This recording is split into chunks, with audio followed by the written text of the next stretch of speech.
Hello students of class 11th, I welcome you in today's English literature lecture. Today we will continue the lesson Landscape of the Soul by Natalie Troveroy.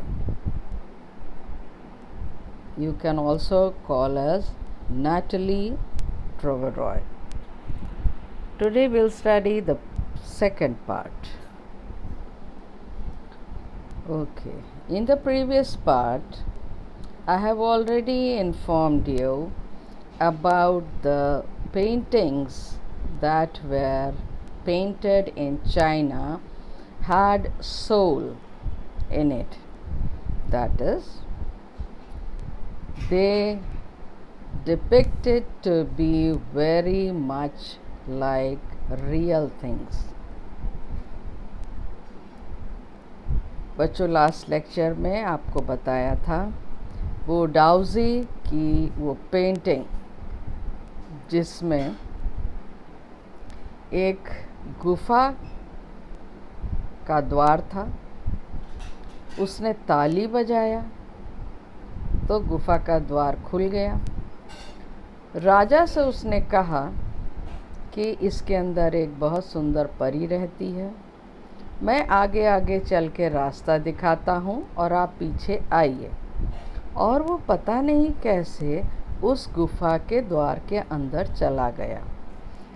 राजा कुछ कह पाता इससे पहले ही वो गुफा का द्वार बंद हो गया और दीवार पर टंगी पेंटिंग अदृश्य हो गई। ये एक बहुत ही विचित्र घटना थी जिसे देख करके राजा भी आश्चर्यचकित हो गया था। अब आगे की कहानी बताते हैं। A classical Chinese landscape is not meant to reproduce an actual view as would a Western figurative painting, whereas the European painter wants you to borrow his eyes and look at a particular landscape exactly as he saw it from a specific angle. The Chinese painter does not choose a single viewpoint. देखिए, इस line में ये बताया जा रहा है कि जो यूरोपियन पेंटर्स हुआ करते थे वो क्या करते थे, वो जो चाइनीज़ पेंटर होते हैं उनके पास अपने उसके लिए अपने पेंटिंग के लिए एक व्यू नहीं रहता था, मल्टीपल व्यूज़ रहते थे, कई अलग अलग व्यूज़ होते थे। और चाइनीज़ पेंटर ये चाहते थे कि जिस एंगल से मैं पेंटिंग को देखता हूँ और बनाता हूँ, ठीक उसी एंगल से और पेंटिंग से मेरे व्यूअर्स जो मेरे पेंटिंग को देखने वाले हैं वो भी वैसे ही देखें। His landscape is not a real one and you can enter it from any point. Then travel in it. The artist creates a path for your eyes to travel up and down, then back again in a leisurely movement. This is even more true in the case of the horizontal scroll, in which the action of slowly opening one section of the painting, then rolling it up to move on to the other, adds a dimension of time which is unknown in any other form of painting. It also requires the active participation of the viewer, who decides at what pace he will travel through the painting, a participation which is physical as well as mental. The Chinese painter does not want you to borrow his eyes. He wants you to enter his mind. The landscape is an inner one, a spiritual and conceptual space. समझने में थोड़ा सा आपको कठिन होगा, लेकिन आराम से आप समझ सकते हैं। ध्यान से सुनिए। पश्चिमी प्रतीकात्मक चित्रों की तरह शास्त्रीय चीनी भूदृश्य चित्र का अभिप्राय वास्तविक दृश्य का चित्रण करना नहीं है। देखिए, सबसे पहले तो ये जानिए, यूरोपियन चित्रकार चाहता है कि आप उसकी आँख लेकर किसी भूदृश्य को किसी विशेष दृष्टिकोण से ठीक उसी प्रकार देखें जैसे उसने उसे देखा है, जबकि चीनी चित्रकार कोई एकमात्र दृष्टिकोण नहीं चुनता।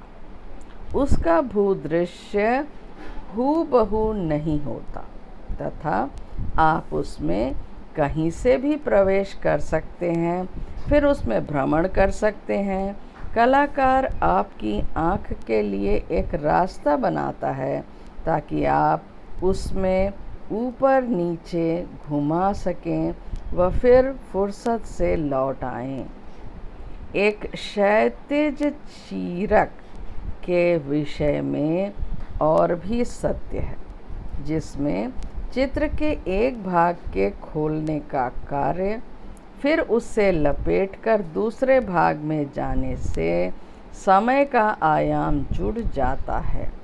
ऐसा अन्य किसी प्रकार के चित्रों में देखने को नहीं मिलता।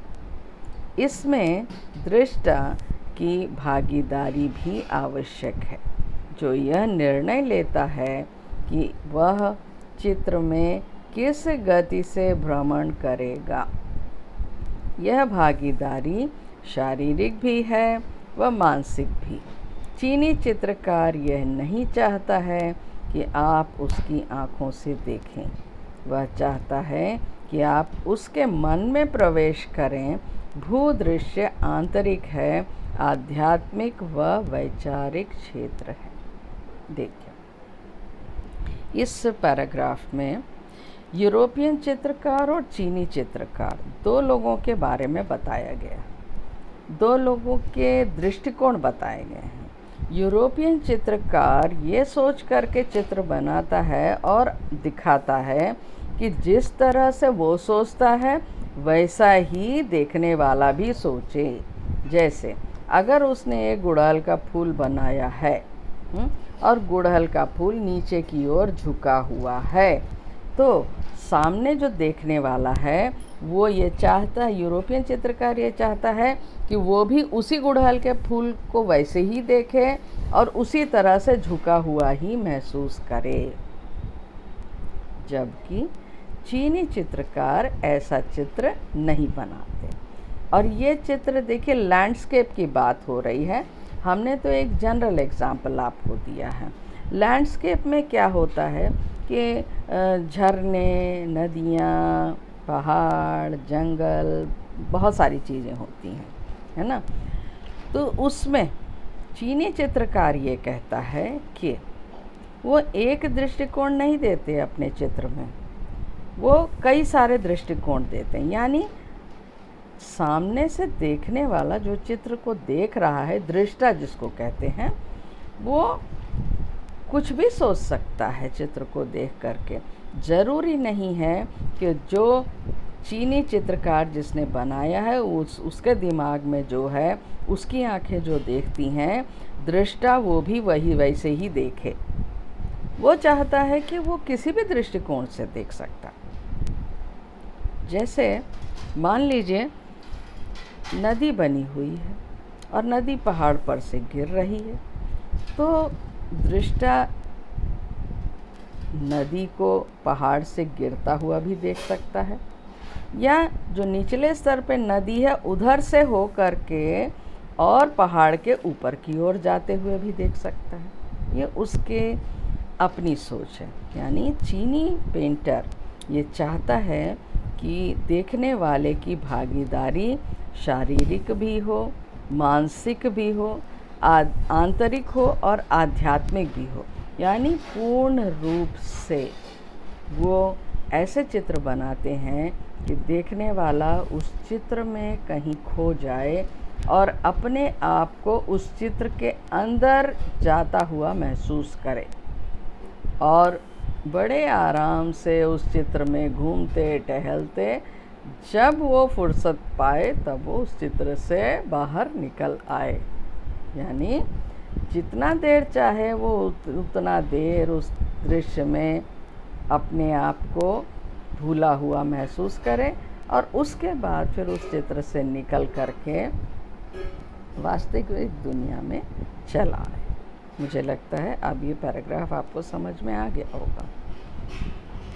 This concept is expressed as shan shui, literally mountain water, which used together represent the word landscape.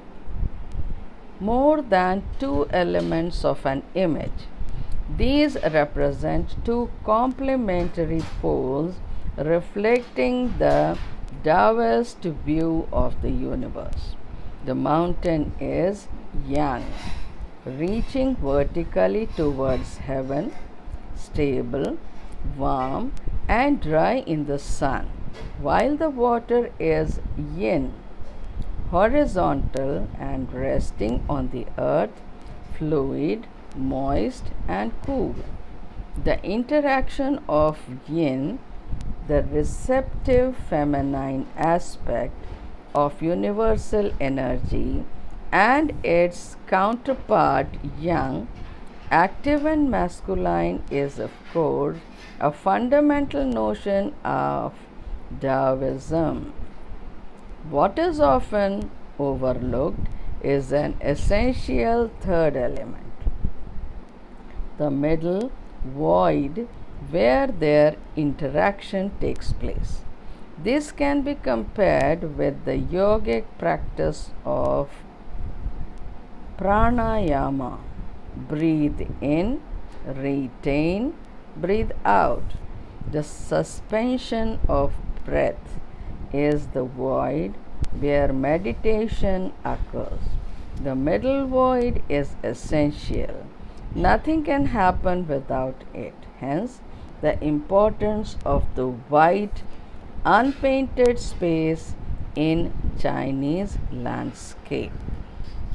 अब देखिए इस पैराग्राफ में क्या अर्थ निकल के आ रहा है। यह विचार शन शुई के रूप में व्यक्त किया गया है, जिसका शाब्दिक अर्थ पर्वत पानी से है, जिसे एक साथ प्रयोग करके भूदृश्य का द्योतक बन जाता है। किसी चित्र के दो से अधिक तत्व ये दो पूरक ध्रुव के प्रतीक होते हैं, जो दाओ के विश्व की कल्पना को दर्शाते हैं। पर्वत यांग है, जो लंबवत आकाश की ओर जाता है, धूप में स्थिर, गर्म व शुष्क रहता है, जबकि जल यिन है, जो क्षैतिज है व धरती पर लेटी है, द्रव, नम व ठंडी है। यिन, जो ग्रहणशील विश्व ऊर्जा का नारी जातीय पहलू है, वह इसका प्रतिरूप यांग इनकी पारस्परिक क्रिया होती है। इसकी तुलना योग में प्राणायाम से की जा सकती है। श्वास लो, रोको, श्वास छोड़ो। श्वास का निलंबन शून्य है, जहाँ साधना होती है। मध्य का शून्य आवश्यक है, इसके बिना कुछ नहीं हो सकता। इसलिए चीनी भूदृश्य में सफ़ेद, बिना पेंट किया रिक्त स्थान का महत्व है। देखिए, अब डाओइज़्म के अकॉर्डिंग, डाओइज़्म मतलब जो पेंटर दाओ था, वो डाओजी था ना, उसके अनुसार कोई भी चित्र यदि एक झरने का है या एक नदी और पहाड़ का है, तो पहाड़ को एक पुरुष के समान माना गया है, जो ऊपर ऊपर आकाश की ओर बढ़ता है और धूप में स्थिर रहता है, गर्म रहता है, शुष्क रहता है। और जो पृथ्वी पर दिखाई पड़ रही है नदी, वो लेटी हुई और नारी का रूप है, और क्या है, वो द्रव है, वो नम है, वो ठंडी है। तो इसीलिए शन शुई यहाँ पर यंग और यिन ये दोनों शब्द के अलग अलग अर्थ निकाले गए हैं। यिन जो है वो नारी जाति है और यंग जो है वो पुरुष जाति है। और जब ये दोनों आपस में क्रिया करते हैं तो वो क्रिया कैसी होती है, बिल्कुल योग के प्राणायाम के समान। जैसे प्राणायाम में सांस ली जाती है, रोकी जाती है और फिर छोड़ी जाती है। देखिए, सांस लेना एक प्रक्रिया है, सांस छोड़ना दूसरी प्रक्रिया है, लेकिन रोकना कोई प्रक्रिया नहीं है। वो क्या है, वो एक शून्य मात्र है और वहीं साधना होती है। जो शून्य होता है उसी जगह पर साधना होती है। अब इसे समझिए कि जो डाओजी है वो शून्य को भी उतना महत्व देते हैं जितना शून्य के अलावा बाकी चीज़ें हैं। यानी अपने पेंटिंग में जो लैंडस्केप वो बनाते हैं उसमें बिना पेंट किया हुआ भाग जो सफ़ेद हिस्सा रहता है उसका महत्व पेंट किए हुए भाग से ज़्यादा अधिक होता है। ठीक वैसे ही जैसे प्राणायाम में सांस लेना, रोकना और छोड़ना होता है, तो लेना और छोड़ना तो क्रिया है, वैसे ही पेंट जो अलग अलग तरह पेंट किया गया है वो तो अलग अलग पेंट है, वो तो कार्य हुआ है। लेकिन जो शून्य भाग छोड़ा गया है, जो अनपेंटेड छोड़ा गया है, चीनी भूदृश्य में उसका महत्व और अधिक है। ठीक उसी प्रकार जैसे प्राणायाम में श्वास को रोकने में जो साधना की जाती है और कोई क्रिया नहीं होती, उसी प्रकार सबसे महत्वपूर्ण वही है। तो बच्चों, आशा है आपको ये पैराग्राफ समझ में आ गया होगा। अब इसके बाद This is also where man finds a fundamental role. In that space between heaven and earth, he becomes the conduit of communication between both poles of the universe. His presence is essential, even if it is only suggested, far from being lost or oppressed by the lofty peaks he is. In Francis Cheng's wonderful expression, the eye of the landscape. अब देखिए इसमें क्या अर्थ बताया जा रहा है। यहाँ पर ही मनुष्य की मूल भूमिका है।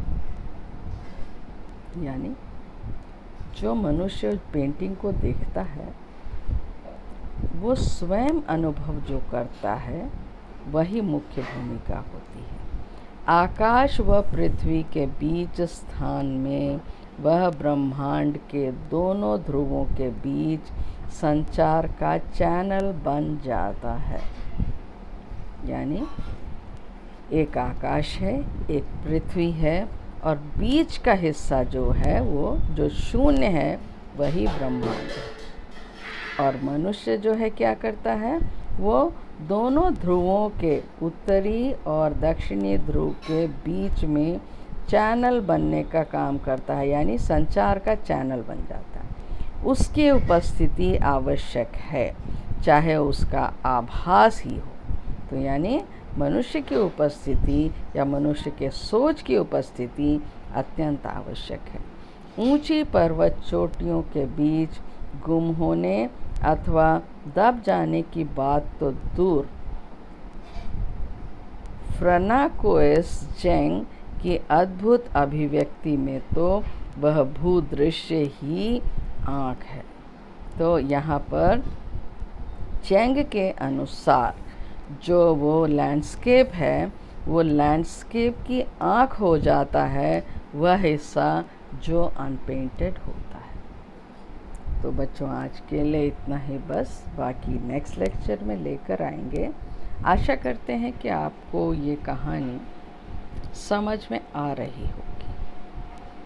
यदि आपको न समझ में आ रही हो कोई बात तो मेरे पर्सनल नंबर पे कमेंट करें ताकि हम आपके उस विचार को क्लियर कर सकें जहाँ पर आपको दुविधा हो रही है। क्योंकि ये जो लेसन है थोड़ा सा बाकी सब लेसन से अलग है। एक तरफ तो आप पेंटिंग देख रहे हैं और दूसरे तरफ पेंटिंग को सजीव भी माना जा रहा है, तो इसलिए थोड़ा सा ध्यान दे कर के सुनने की बात है। यदि आप ध्यान देकर पढ़ेंगे और समझेंगे तो बहुत आसानी से आपको ये लेसन समझ में आ जाएगा। तो आज के लिए इतना ही बस बच्चों, बाकी नेक्स्ट लेक्चर में लेकर आएंगे। Thank you.